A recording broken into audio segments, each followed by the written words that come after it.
Hi, this is Adam Stein, Associate Rabbi at Beth Israel, and here with your 5 Minutes of Torah with the BI Rabbi. And why am I at a basketball court? You can maybe tell I'm at Douglas Park, standing out in the cold again, my mask at the ready in case anyone gets too close.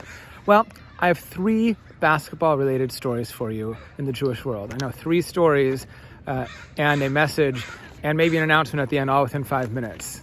I can do it. So the first one warranted almost a full-page story, look at this, in the New York Times. And it says, top scorer in U.S. plays for a school and a people. And it's about a guy named Ryan Terrell. He's in Division III, not Division I, but the top scorer in the U.S. in college basketball. He plays for Yeshiva University. Now, he was a great player in high school, and he could have gone to a bigger team with a bigger college basketball program. But he said, you know what, I want to go to Yeshiva University, be able to observe Shabbat and Kashrut. Now, you can do that in other places, but he wanted to be in that religious environment, New York, Yeshiva U. And he said, I want to be a Jewish hero. He said, I want to be someone kids look up to and say, there's someone living his dreams, being an observant Jew, and also playing basketball at a high level. He hopes that one day maybe he can go play in the NBA, maybe go play in Israel, who knows, maybe the Olympics. And this is a guy who says, you know what, I'm going to wear my kippah on the court, out wherever I am, out in the world, and mix my love for sport, for basketball, and my love and dedication to Judaism. Another story, similar, Mia Raskin. Her father is a fellow conservative rabbi, Adam Raskin, and she wrote a great article also. You can find it online. What I learned about being an observant Jew in a college basketball team. Title is something like that. She went to Binghamton, a public university in upstate New York, after she decided also, like Ryan Terrell, that she wanted to be in supportive Jewish environment. There wasn't a college basketball program, even though she had played on a high level in high school. There was no program that she felt would really let her observe Shabbat and Kashrut as she needed to. So she went to Binghamton and she volunteered as a manager of the basketball team.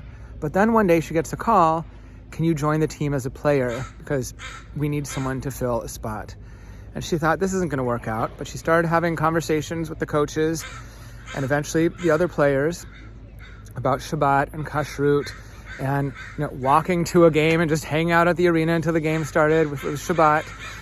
And it worked out, and she wrote a beautiful article about how she made her observance and her professional or college level basketball playing work together, and even had her whole team over for a traditional Shabbat dinner.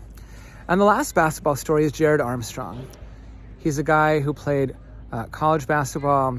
He grew up in Philadelphia at a synagogue, an African-American synagogue that's not part of a traditional mainstream Jewish movement like conservative Judaism, but grew up in a synagogue, actively Jewish.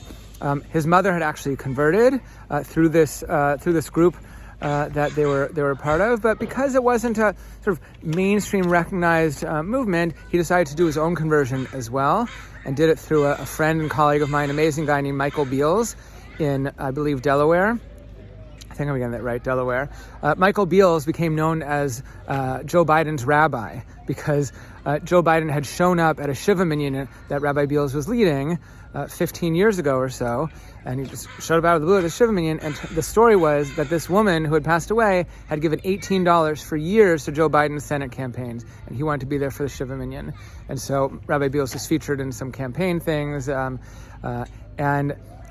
Jared Armstrong went through a whole conversion process and conversion rituals with Rabbi Beals, and then his immigration, law of return, and citizenship application was denied, sadly, by the Ministry of the Interior, and even the appeal denied in Israel, because he's playing, but now won't be playing soon, for a professional team in Haifa in Israel.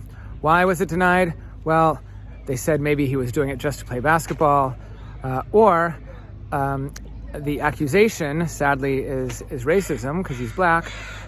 The other reason given by the Ministry of the Interior was because his conversion classes were on Zoom. Now, Rabbi Beals says, hasn't Israel experienced COVID-19 like we have? Sadly, my whole conversion class last year, from September to May, was on Zoom. We couldn't be in person.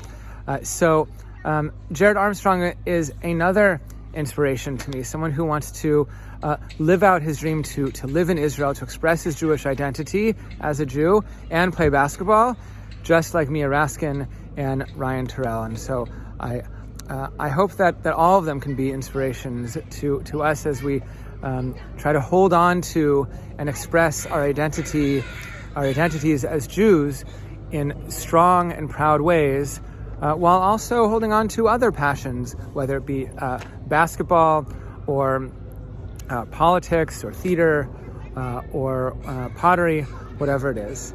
Let's hold on to both sides of ourselves. Shabbat Shalom.